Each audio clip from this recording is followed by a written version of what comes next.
آیت نمبر 1 میں ارشاد خداوندی ہے اذا السماء انشقت، بس جب آسمان پھٹ جائے گا. بس آسمان کے پھٹنے کی وجہ سے سورت کا نام سورہ انشقاق ہے.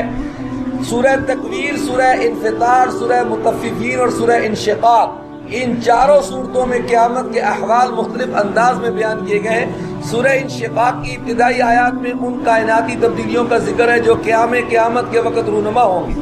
پھر جب قیامت قائم ہو جائے گی تو حساب کے مرحلے سے گزر کر انسان دو فریقوں میں تقسیم ہو جائیں گے. بعض وہ ہوں گے جن کا اعمال نامہ ان کے دائیں ہاتھ میں دیا جائے گا، بعض کا اعمال نامہ پیٹھ کے پیچھے سے دیا جائے گا.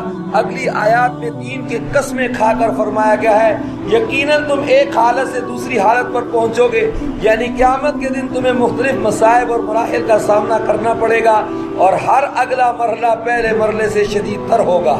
البتہ وہ لوگ ان مصائب اور ان مختلف عذابوں سے محفوظ رہیں گے جو ایمان لائے اور جنہوں نے نیک اعمال کیے.